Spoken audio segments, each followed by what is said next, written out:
नमस्कार दोस्तों, हम आज बात करेंगे विराम चिन्हों के बारे में। विराम चिन्ह कहाँ कहाँ प्रयुक्त होते हैं, कैसे प्रयुक्त होते हैं, क्या इसकी परिभाषा होती है, क्या क्या इसके चिन्ह होते हैं, उनके बारे में विस्तार पूर्वक बात करेंगे। विराम चिन्ह का या विराम जो शब्द होता है उसका अर्थ होता है ठहराव, यानी कि चलते चलते रुकना ही विराम कहलाता है। इसकी परिभाषा इस प्रकार बना सकते हैं कि कोई व्यक्ति अपनी बात को कहने, समझाने या किसी कथन पर बल देने तथा अपने भावों की अभिव्यक्ति के लिए कहीं कम कहीं ज़्यादा समय के लिए ठहरता है तो वही विराम चिन्ह कहलाता है। अब बात ये आती है कि क्यों चाहिए विराम चिन्ह, विराम चिन्हों की आवश्यकता क्यों पड़ती है, तो उसका भी आंसर हम इस वीडियो में लेके आए हैं कि विराम चिन्ह इसलिए लगाए जाते हैं कि भाषा में स्पष्टता लाने के लिए विराम चिन्हों का प्रयोग किया जाता है। भावों को समझने की सुविधा भी विराम चिन्हों से रहती है और भाषा में सटीकता लाने हेतु भी विराम चिन्हों का प्रयोग किया जाता है। आगे बात आती है कि अगर विराम चिन्हों का प्रयोग ना करे या कुछ लापरवाही कर जाए तो उससे हमारा अर्थ का अनर्थ हो जाता है। जैसे चलो मैं आता हूँ, इस वाक्य का अर्थ है कि तुम तो जाओ और मैं थोड़ी देर बाद आता हूँ। दूसरा वाक्य है चलो मैं आता हूँ, यानी कि इस दूसरे वाक्य में साथ में चलने की बात की जा रही है और पहले वाक्य में आप चलो मैं आता हूँ। तो ये विरामों का ही प्रयोग है, चिन्हों का ही प्रयोग है जो अर्थ का अनर्थ बना देता है। एक और उदाहरण होता है जो जाना माना उदाहरण है, रोको मत जाने दो, यानी कि कोई व्यक्ति जा रहा होगा, उसके लिए पास बैठा हुआ व्यक्ति कह रहा है कि इसे रोको, इसे मत जाने दो। दूसरा है रोको मत जाने दो, अर्थात तो पास वाला व्यक्ति अब वक्तव्य बदल के कह रहा है कि इसको रोको मत जाने दो। तो ये विराम चिन्हों का प्रयोग होता है जिसके जरिए भाषा में स्पष्टता लाई जाती है। अब बात करेंगे हिंदी में प्रयुक्त होने वाले विराम चिन्ह।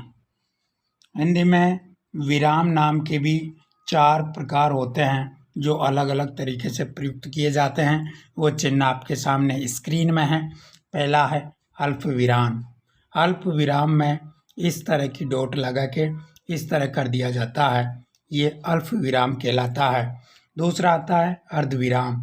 अर्धविराम में डॉट लगा के फिर नीचे बना दिया जाता है, ये अर्धविराम होता है। एक होता है अपूर्ण विराम, जिस तरह विसर्ग लगाते हैं उस तरह अपूर्ण विराम होता है। और एक होता है पूर्ण विराम, जब वक्तव्य खत्म हो जाता है तो ये पूर्ण विराम लगाया जाता है। अगला चिन्ह है प्रश्न सूचक चिन्ह।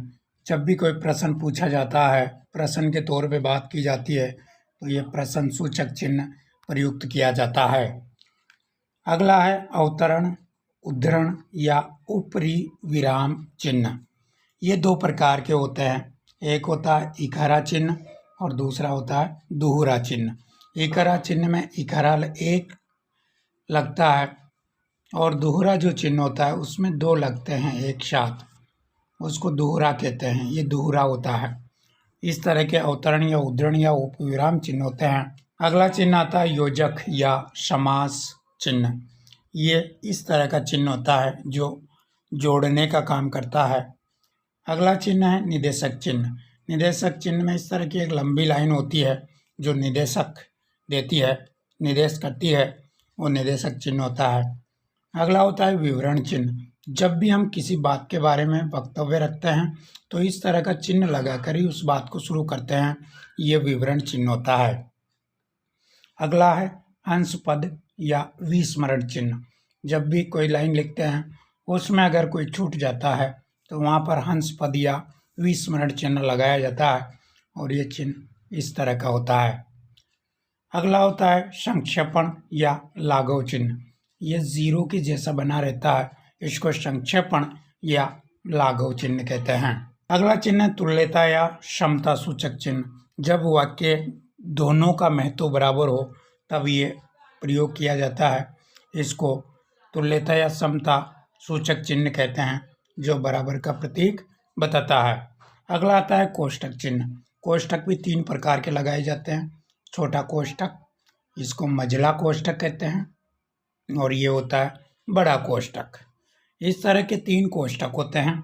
एक होता है लोप चिन्ह।